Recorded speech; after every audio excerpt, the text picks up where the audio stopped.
YouTube, hello. And I'm not sure why my videos are uploading so slow, but still uploading. I haven't got any errors or anything, so I'm gonna just be patient, be excited, because I'm staying consistent. So y'all make sure y'all like, comment, subscribe, and hit that bell so y'all know the next time I drop a video. Okay, so today I'm going to do a story time.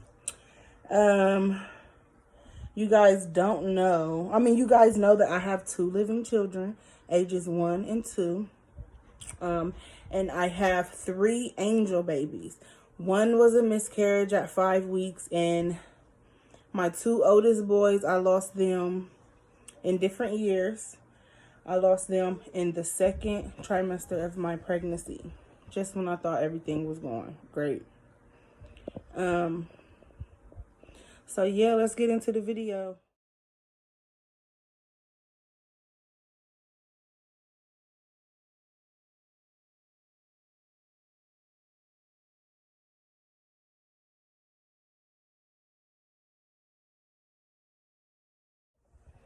All right, I'm back. Okay, I have 2 memory boxes here with me. I'm just going to show y'all the contents on the inside, and I'm going to insert some pictures and stuff to let you guys know throughout the video. I'm going to just insert some pictures while I'm editing because, you know, I'm new to this. I'm not going to say I'm true to this, but I'm definitely new to this. So this is the first memory box that I got. This is my first son. His name was Quentin Henderson, and I had him on June 17th, 2010. He was supposed to be born in November. When I had him, he weighed 6.2 ounces and was 8 5/8 inches long, okay? So I have what you call, I forget what it's called, Lord.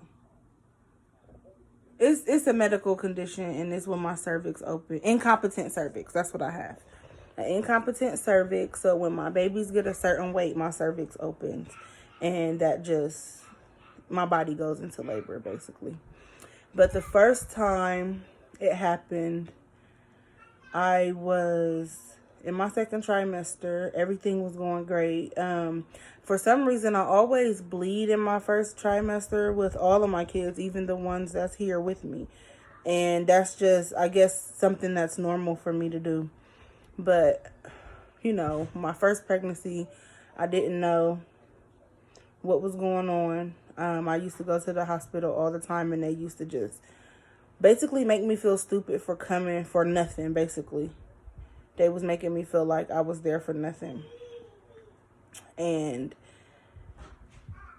I was trying to tell them, like, something's wrong. I don't understand what's going on, but something is definitely wrong. So they kept sending me home. And one day I was at my dad's house, and we was just chilling like normal, watching TV. And we all went to sleep. I fell asleep on my dad's couch.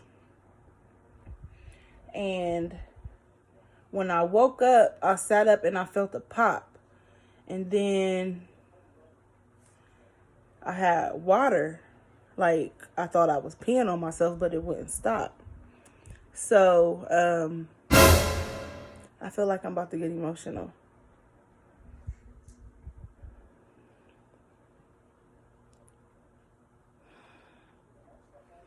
I thought I could do this without crying.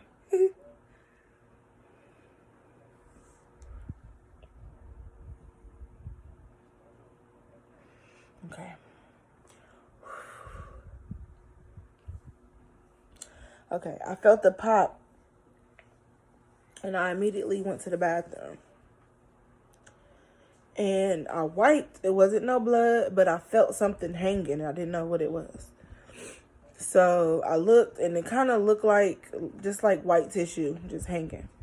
So I wrapped a towel around me, and at this time, my dad and his girlfriend, their bedroom was in the basement. So I ran down the basement, and I was just yelling like, something's hanging out of me. Something's hanging out of me. And my dad took me to the hospital. And when I got to the hospital, I found out that it was my baby's umbilical cord. So I immediately just start panicking. They told me they was going to do an ultrasound and a pelvic exam and all of that. So they did my ultrasound first. There was no heartbeat. My baby was gone. And y'all, I was so excited because all I ever wanted in life was to be a mom. Ever since I was a little girl, I had all the baby dolls.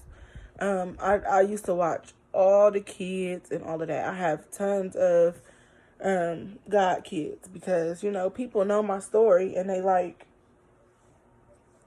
you know, let me make her my kid's godmom. And I'm thankful for that. But I got my ultrasound. There was no heartbeat. They told me my baby had passed. So I got a pelvic exam.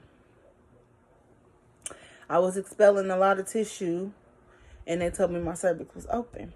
There's basically nothing that they can do at this point. So I literally had to deliver my deceased son.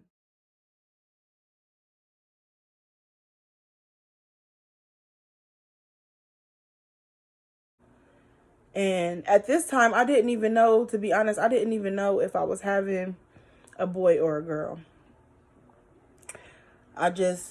When I had him, that's when I found out it was a boy. And they said that there was nothing they could do.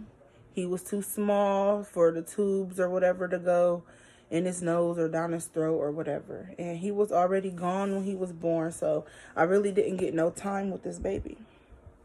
All I got was hurt and stuff to remember him by. Now, I did get him cremated because he was so small.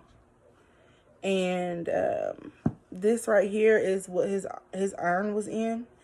I keep both of my son's urns with my mother. Like I said, I'll insert a picture of how she got it set up in her house. It's really nice. But yeah, this is what his urn came in. His urn looked like a little egg. It's black and gold, I believe. And just to give you an idea of how small he was, this is what I got from the hospital of his hands and his feet. I keep it all in a box, so it's kind of dusty, but it's okay. I don't want to keep them out because I don't want it like to break or anything. And this is the plaque that I had gotten from the funeral home that cremated him. It says Quentin Henderson Jr., June 17th, 2010. That's when I had him.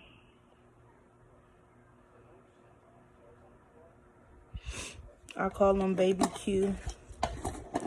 These are the tests that I took when I found out that I was pregnant. Y'all bear with me because these look so old. But this is when I found out I was pregnant. I took like 13 tests because I was like, no.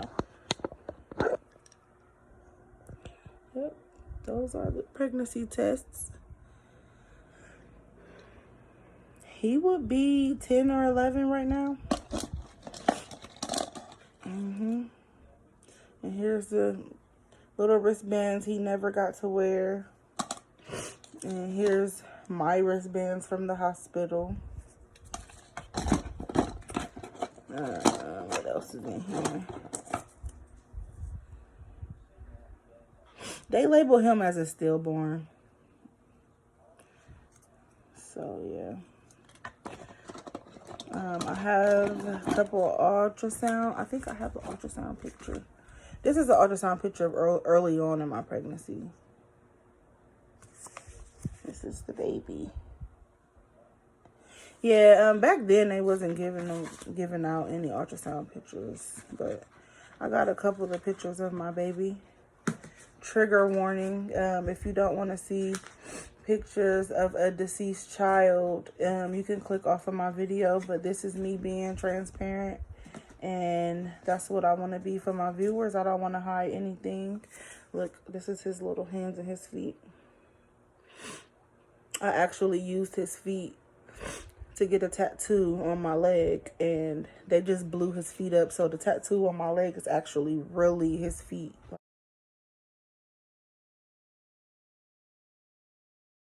Like, they just blew the picture up. But here's a picture of my baby. Right here.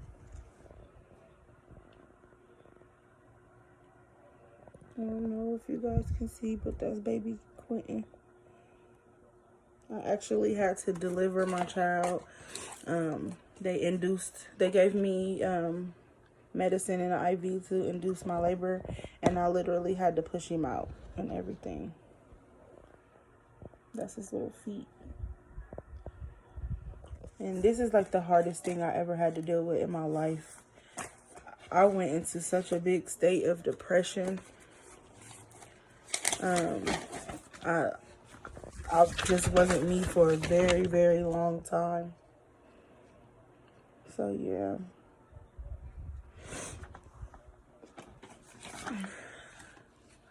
Let me look at this. This is the request for hospital cremation of the baby. This is just the paper with my name on it and his name on it. I'm gonna cover the name of the hospital because I'll never go here again, but I don't want to get in trouble for posting the name of the hospital, but I just wouldn't go here anymore. But that's the request for cremation. Yeah, that's my little boy up in heaven watching mommy. And this is just the, hold on, what paper is this? This is to release his ashes. My grandmother went and picked up the ashes for me. I literally couldn't do anything. I stayed in my room when I got out the hospital. I stayed in my room for so long. I wasn't eating. I'm not going to say I couldn't sleep because that's all I did, because that's the only time I wasn't thinking about it, is when I was asleep. So this is the cremation paperwork. And a little keepsake from the hospital that I got. And like I said, I'm going to, insert some more pictures of baby Q. And when I found out I was pregnant, I was so excited. I was actually in Toledo with my friend Jamie, and she was actually thinking she was pregnant. So I was like, let's go get some pregnancy tests and take them. And you look at mine and I'll look at yours. I wasn't even thinking I was pregnant or nothing. So we got finished with our test, and I gave her mine. She gave me hers. And she looked at mine first, and she was like, bitch, you pregnant. I'm like, girl, quit playing with me. I think she playing. Quit playing with me, because I had it set in my mind that I was going to tell her, like, you're pregnant, even if she wasn't. I was going to play with her. So I'm thinking she playing. And lo and behold, she showed me that test, and it was positive, and I couldn't do nothing but grab my stomach and cry because I was so excited. I was so excited, and in my mind, I was doing everything right. And I know it's not my fault, but I had no choice but to blame myself, because this was my first time being pregnant, and I just was excited, and I just thought that I didn't do something right. So I don't know, but that's what it was. So the last time in 2016, so that happened in 2010. Then I found out I was pregnant again in 2016. Okay. And I was just so excited. Okay. I was excited, but at the same time, I couldn't be as excited as I wanted to be, because in the back of my mind, I'm like, this is going to happen again. Or I hope this don't happen again. And again, I'm thinking I'm doing everything right. I'm thinking I'm not having no problems. I'm going to all of my appointments on time. I'm getting all positive results. Baby doing fine. I even went and my baby's godmother, which is really my cousin Chanel, she went, she had me go to this ultrasound place that'll tell you the gender of your baby. And I found out what I was having. And then a couple weeks later, I'm in pain. And I'm in pain every 5 minutes. I'm in pain. I'm in my second trimester of pregnancy. And I'm not understanding because, you know, with my son, I didn't have any pain. With my last son, I didn't have any pain. My water just broke, and then it started from there. Even after I got to the hospital, I didn't have any pain until they put me on the Pitocin. That made my contractions come like clockwork. But with the second pregnancy, I was having contractions. I went to the emergency room, and they told me that I was not contracting. They told me that my cervix was closed. So I'm sitting there and I'm waiting, and I'm starting to feel a little bit better. Like, okay, everything is fine. This is just something women go through when they're pregnant. Again, I don't know because it's a different thing with this pregnancy. I'm just sitting there in my hospital bed and I'm just waiting on a doctor to come. So I get my last cervical exam and my cervix is open. So they said, we're going to do an emergency cervical cerclage in the morning.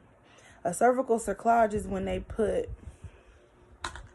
a stitch in your cervix to keep it closed, okay? So they said, we're going to do an emergency cervical cerclage in the morning.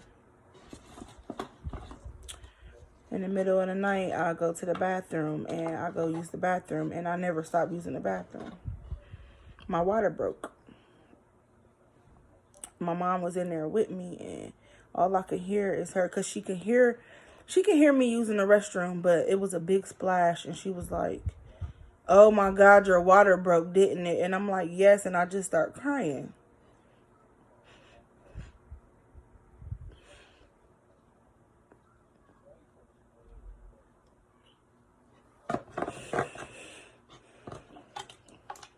Like, I'm about to go through this again.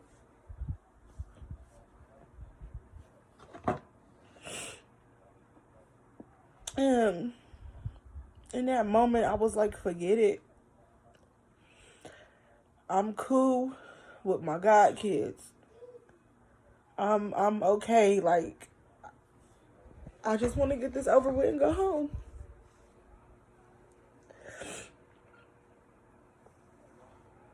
I was questioning God. I was questioning myself. I was questioning the doctors. And at the same time, I'm telling myself, like, you know what? I don't even want kids. I'm cool, man. I don't even want kids. I'm good. Maybe I'm not set to be a mom.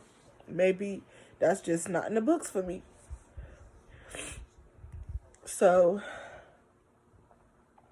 again, I have to deliver a child. I don't know if it's going to be alive or not, but every ultrasound that I get, my baby's heart is beating. My baby is okay.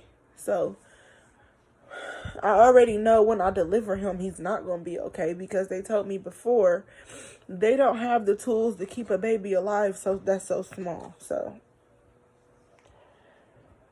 I knew that my baby was alive, but I knew that when I had him, he wasn't going to be alive. So I had my child. I went through labor and I had him. And he was breathing. His heart was beating. He was moving around. And to be honest, every breath that I seen him take, it looked like a struggle, because his lungs wasn't ready. He just was not ready to be here. He stayed with me for an hour and a half.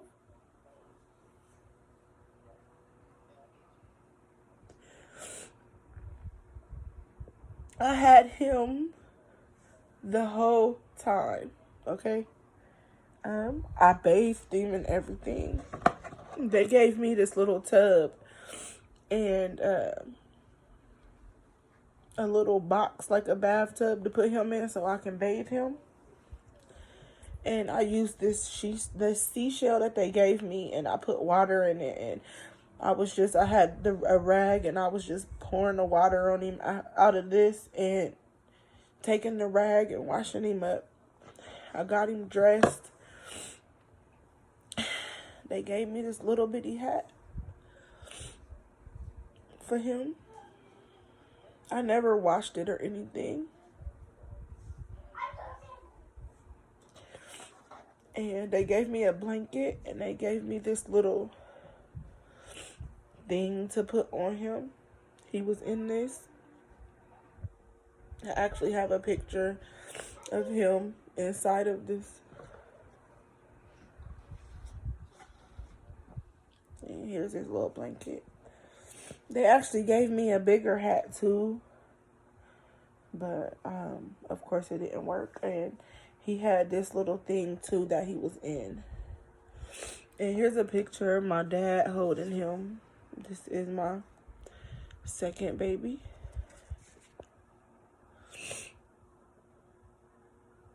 He was still alive right here.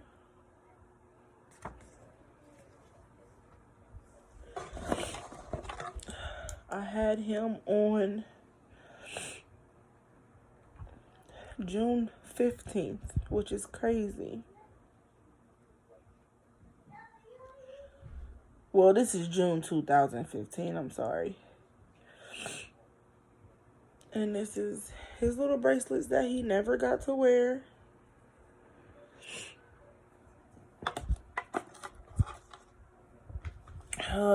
This is hard, y'all. I didn't think that it was going to be this hard. I have a lot of ultrasound pictures from him. This is his arm and his hand in this picture. And then I just have a picture of his heartbeat. Everything was so fine. Like, everything was okay. I found out he was a boy.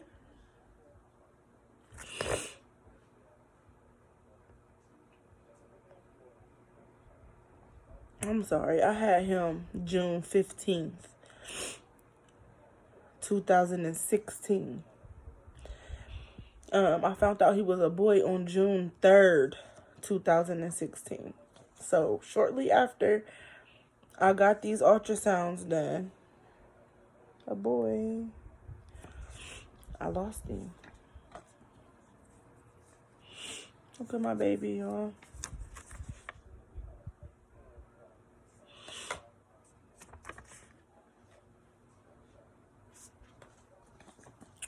All right, my phone ran out of memory. I was showing you guys ultrasound pictures and all of that good stuff, okay?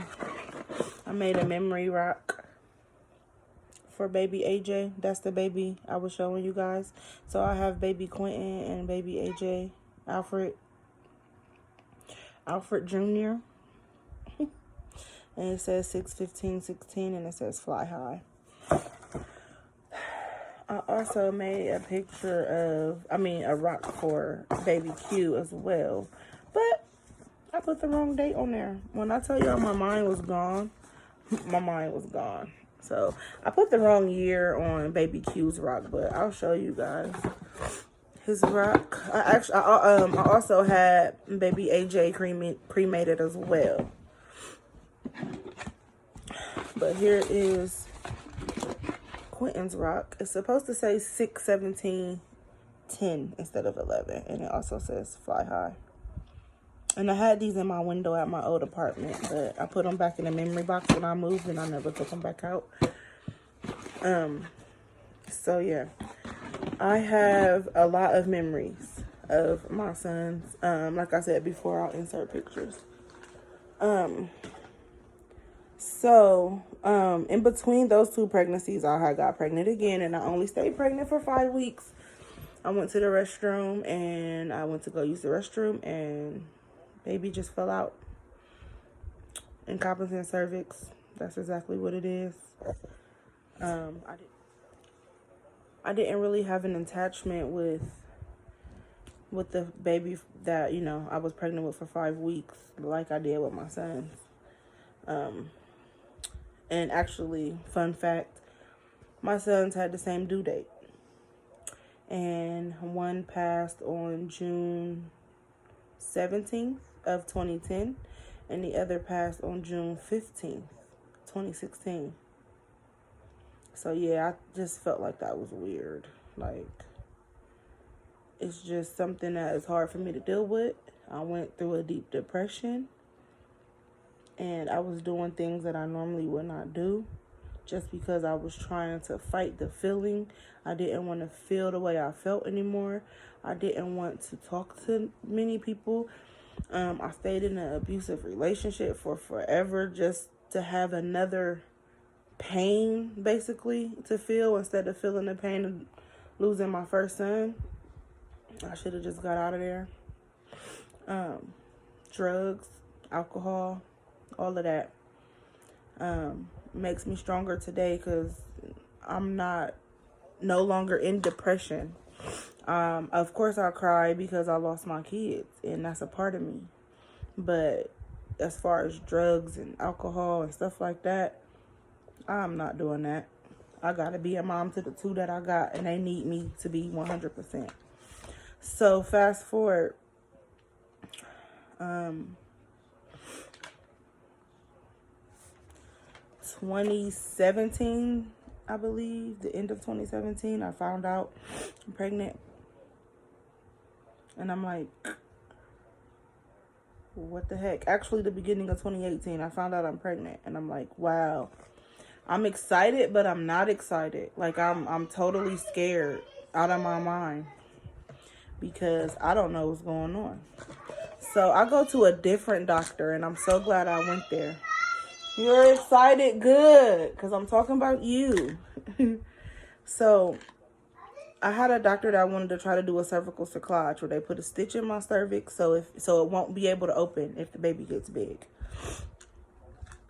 And when I tell y'all that cerclage saved my baby's life, it saved my baby's life. So this is my cerclage. This is the stitch. I'm going to take it out. Hold on just a second.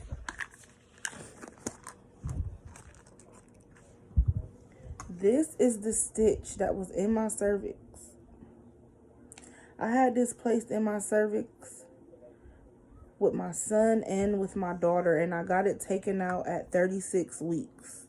Y'all, I made it to 36 weeks. When I made it past my second trimester with my daughter, I was so excited. When I made it to the point where if she comes now, it's okay, I was so excited, y'all. And I wasn't on bed rest or nothing. I put myself on bed rest. The doctors told me to stay active, and I'm like, nah, I ain't gonna do that. Y'all told me to stay active with my other 2 kids. I'm gonna chill. I'm gonna put my feet up. I'm gonna make sure I'm laying in the right position and all of that. So, I'm gonna get this back. Y'all don't know what that was about. My daughter, something scared her. I don't know. Her bed is by the window, so she probably heard something outside. But that's cerclage. I got it for my son and my daughter, and they are here with me today because of the cerclage. So if there's anybody that's been told they have an incompetent cervix, or anybody just wanting to know about the cervical cerclage, I had positive experiences twice. I didn't have any infections or anything. The cerclages didn't break or nothing. I got them both removed at 36 weeks. With my daughter, I got the cerclage removed, and then 2 days later, my water broke, and I went into labor, and I had her. No problem. I am so excited. Like, I literally kept everything. And this was 2 years ago. She was born March 25th, 2019. I kept everything from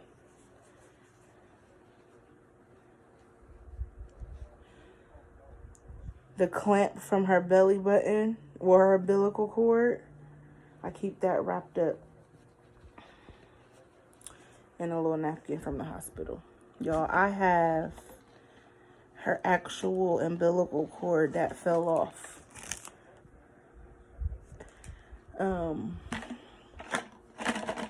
I got everything in this little baby bottle that I had when I had my gender reveal.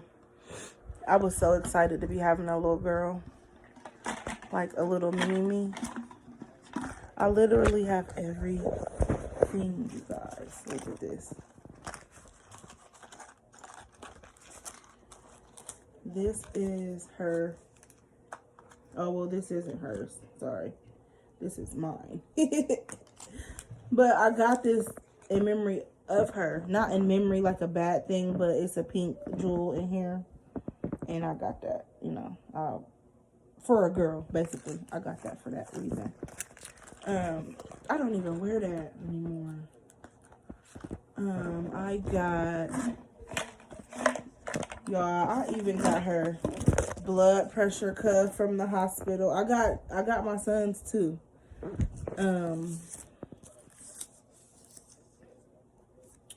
I got hospital bracelets. These are me and her dad's hospital bracelet. Her hospital bracelet that was on her wrist and her ankle.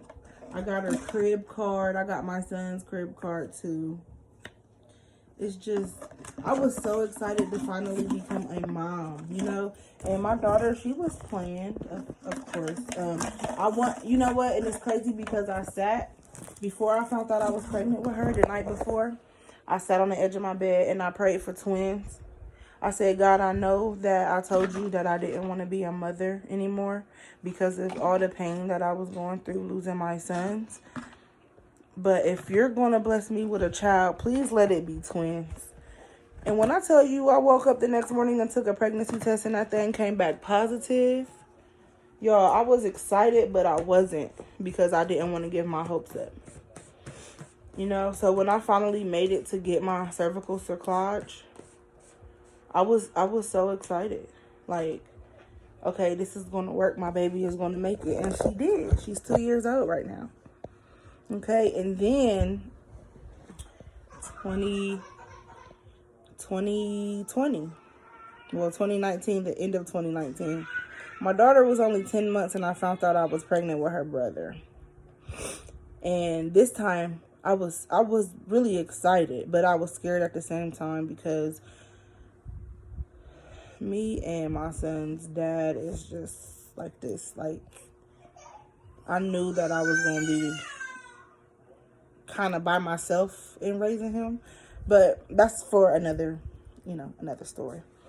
But I got the cerclage with him. He's 1 year old, right? He's a year old right now. And they both are healthy. They both are happy. And they both are my whole world. I am so grateful for my kids. And I am so overprotective of them because I finally got them, y'all. Like, I finally got them and I'm not letting them go. I don't want to lose them like I lost my other two. It's just something that's in my head that's making me so overprotective with my babies. Like, I won't let them out my sight unless they're like with my dad or my mom, or my son is with his other grandmother. Like, I keep my kids close to me because those are my babies. I prayed for them and God gave me the desire of my heart, y'all. My babies want for nothing. I love my kids, even though my baby girl got an attitude right now and I'm not sure why. Come here. Why you growling? What's your attitude about, and why is your shirt halfway off? Come here, let me help you. I have two humans that came out of me that I take care of. They call me mommy. That's the only words that I wanted to hear at one point. And to think I almost gave up. But what I can tell y'all is I'm happy with my boy and my girl, and I'm not doing it no more.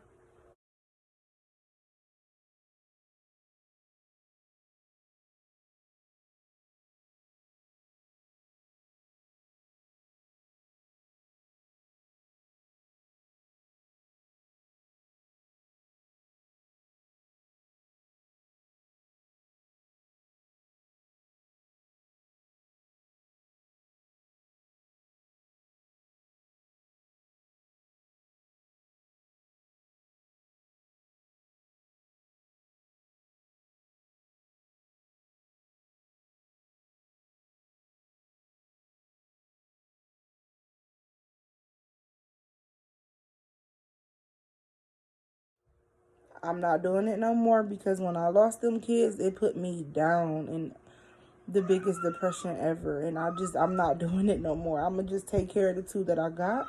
I'm going to be thankful for the 2 that I got. And when I tell y'all I'm not doing it no more, my tubes are gone. I told them, take them. Don't tie them. Take them. Because I'm content with my 2. I have no regrets.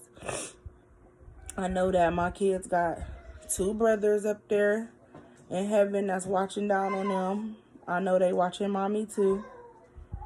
And it's just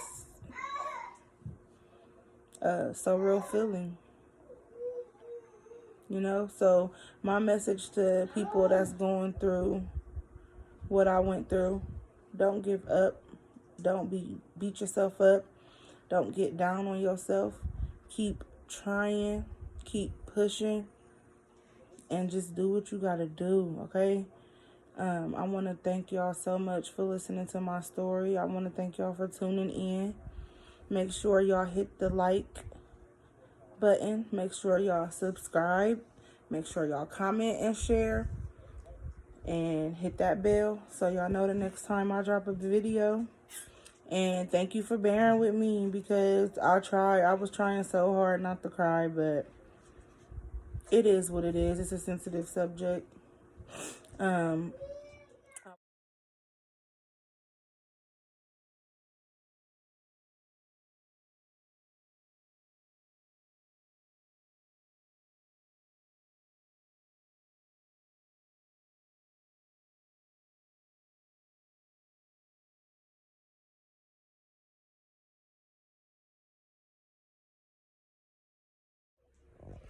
I was inspired to put my story out there by Mariah from the Decks and Amira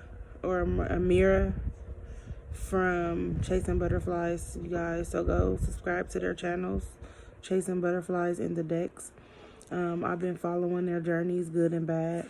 I've been laughing with them, crying with them, praying for them. And, you know, every outcome is not going to be a positive outcome, but keep your mind open and just keep your heart open. If you really want something, do what it takes to get it. And like I said, thank y'all for watching me. Subscribe, share, comment, hit the bell, and just... I did my shoe. My shoe. She drinking her juice. But until next time, see you later.